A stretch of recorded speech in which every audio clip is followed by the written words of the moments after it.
Alhamdulillah wa kafa wa salatu wa salamu ala ibadihi alladhina istafa khususan ala afdalihim wa khatamin nabiyyin Muhammadin al-Amin wa ala alihi wa sahbihi ajma'in wa ba'd. We greet you from a little village up in the mountains, Bumilangit, outside of the Indonesian town or city of Yogyakarta. And we greet you with Assalamu alaikum wa rahmatullahi wa barakatuh, wherever you are in the world, as we seek to address you tonight on the subject of relations between the Shia and the Sunni. We know, in consequence of our study of Islamic eschatology or al-Mu'akhiru Zaman, we know that Dajjal has a master plan at work. And he's pursuing that master plan of trying to foment and to ignite Shia, Sunni civil war in the world of Islam. Such a civil war has not as yet occurred. They tried it. When Saddam Hussein launched his aggressive attack on Iran, pure aggression, on behalf of the Zionists, because Saddam Hussein was their blue-eyed boy.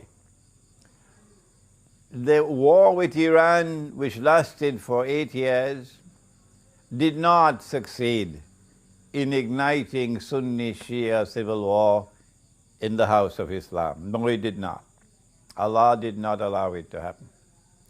And then they launched yet another attack in the armed insurrection in Syria, hoping that that armed insurrection in Syria would ignite Sunni-Shia civil war. It has been now 3 years since they launched that armed insurrection in Syria, and they have not as yet succeeded.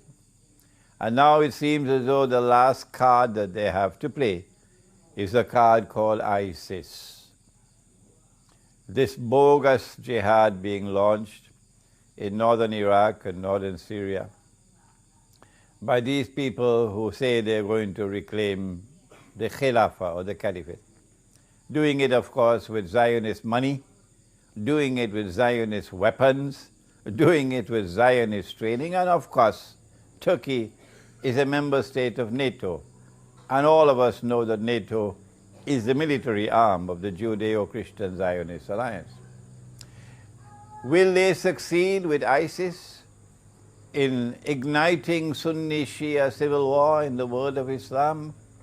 I do not know, but I have a duty to do all that I can possibly do to ensure that it does not happen. One of the things that can be done is to bring some theoretical analysis to the Shia-Sunni divide in Islam, to try to bring some clarity of thought to the subject, and in the process to try to build a bridge between the Sunni and the Shia, to establish a common front, to establish Shia-Sunni solidarity in facing a common enemy, those who want to eventually rule the world from Jerusalem by the hook or by the crook, but it's always by the crook.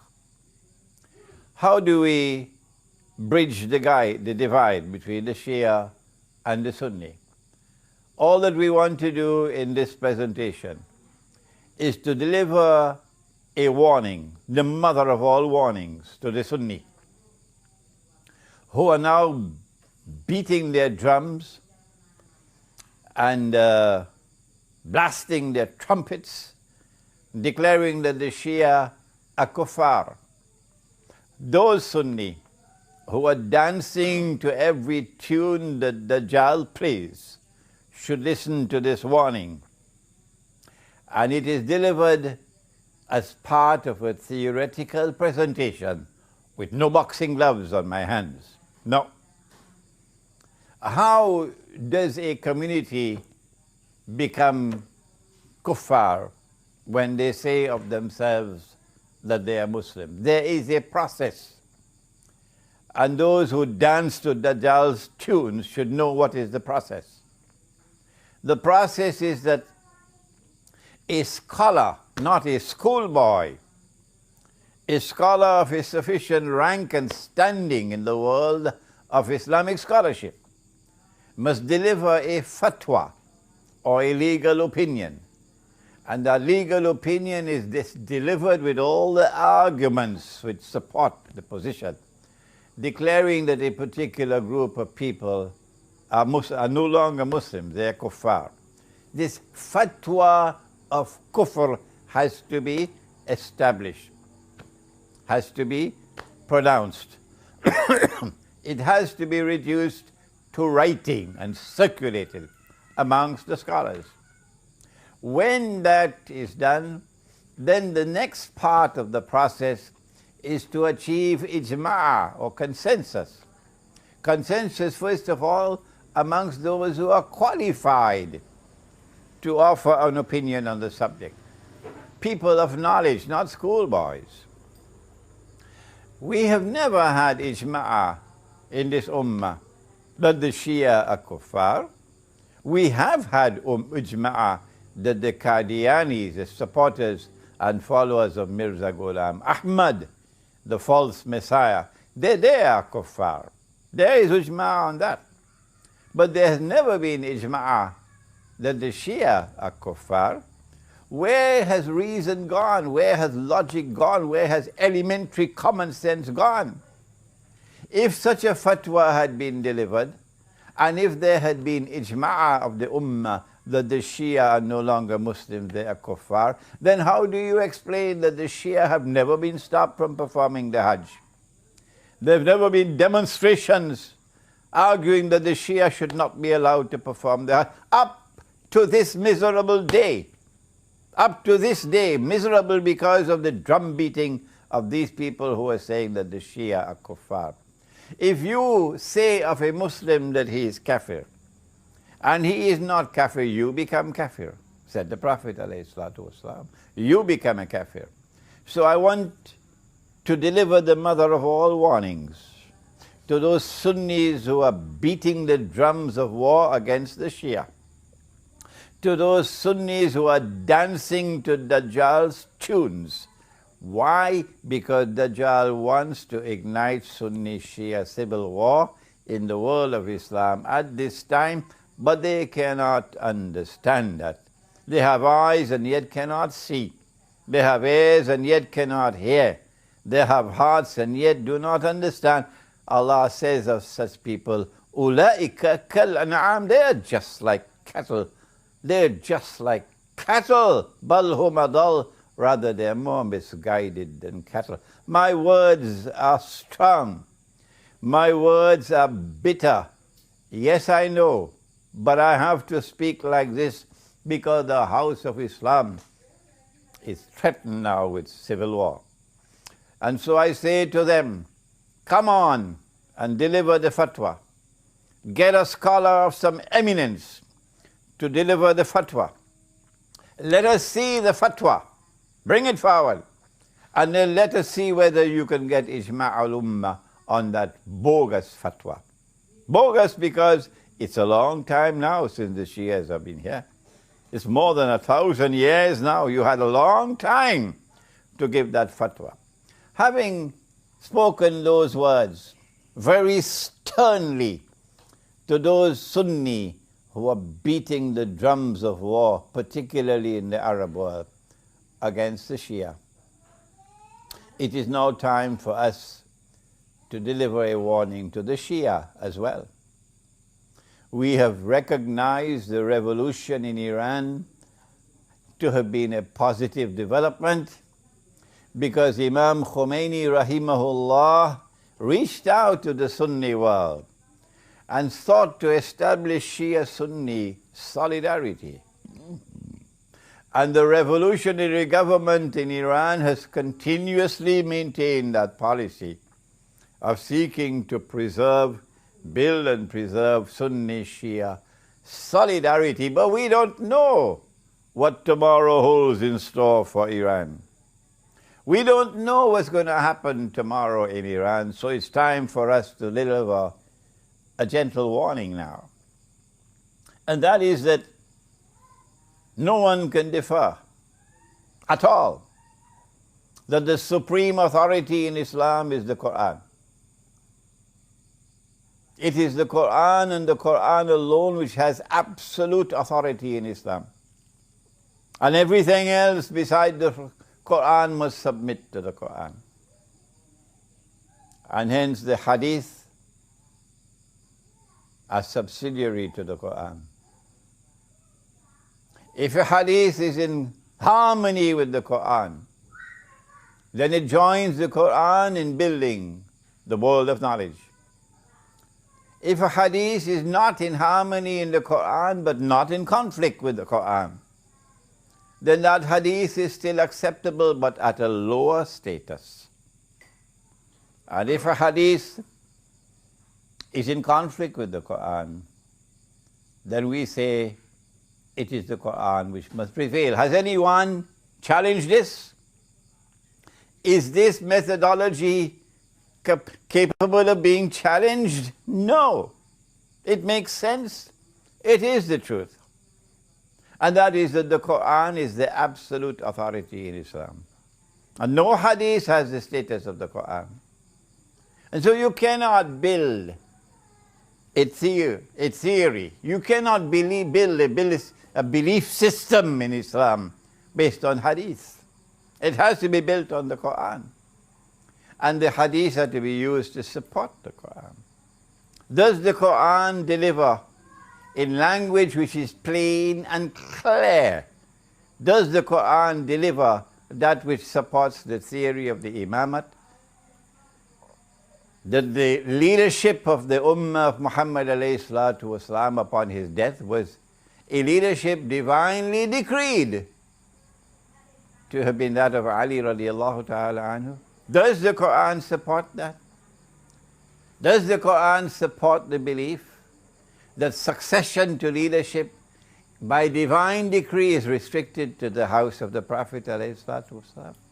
Does the Qur'an support that in language which is plain and clear? You cannot interpret the Qur'an to build a belief system. No.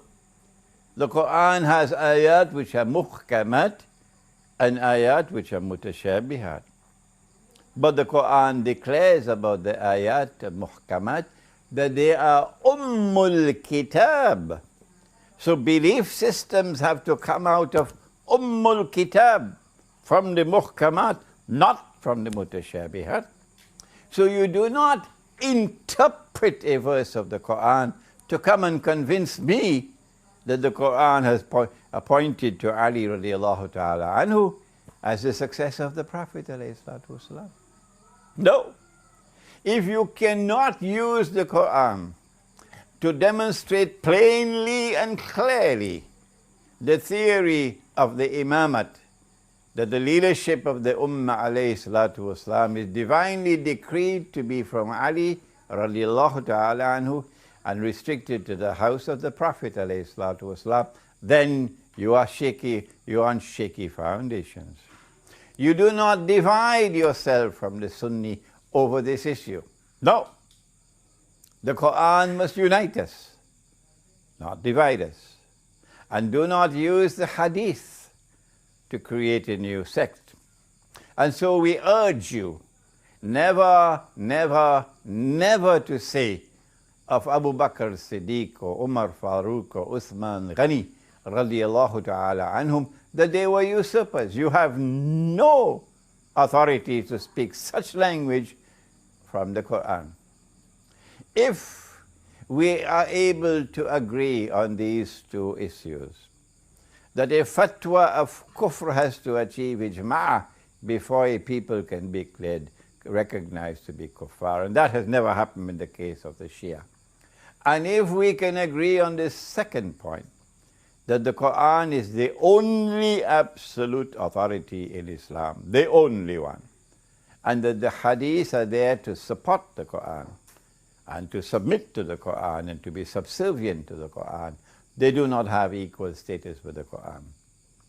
And if we can further recognize that the Qur'an does not provide a foundation for this theory of the imamate, then we know that it is possible for us to build a bridge between the Shia and the Sunni, a bridge with integrity in it, that the Shia and the Sunni can both hold fast to the Qur'an, and the Qur'an can unite us, and the enemies can grind their teeth in frustration.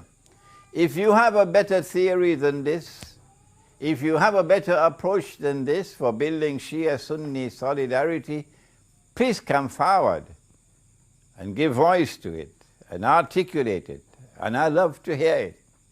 This is my humble contribution at this critical moment in the House of Islam. A humble contribution for bridging the divide, the Sunni-Shia divide, for building Sunni-Shia solidarity to face the common Zionist enemy, to building Shia-Sunni solidarity in order to prevent Dajjal from achieving his master plan of igniting Shia-Sunni civil war in the world of Islam. Before I end, need I remind you that there's only one Muslim country in the world today which is a nuclear power, and that's Pakistan. Need I remind you that Israel cannot rule the world? No, so long as any Muslim country has nuclear weapons. Need I remind you that the plan is that Pakistan must be denuclearized by the hook or by the crook? If they do not want to wage a nuclear war with Pakistan, then how will they succeed? The answer is they've got to attack from Pakistan from inside and get Pakistan to break up from civil war. And need I remind you that if our enemies succeed in igniting Shia-Sunni civil war in the House of Islam, that's goodbye to Pakistan. Pakistan will not survive. You don't need a PhD to understand that. I hope these words of mine will reach the Shia and the Sunni, and that these words of mine may germinate. And tomorrow we'll have fresh thought on how we can bridge the Shia-Sunni divide in the world of Islam and build solidarity against the common enemy. ربنا تقبل منا إنك أنت السميع العليم وتب علينا يا مولانا إنك أنت التواب الرحيم برحمتك يا أرحم الراحمين.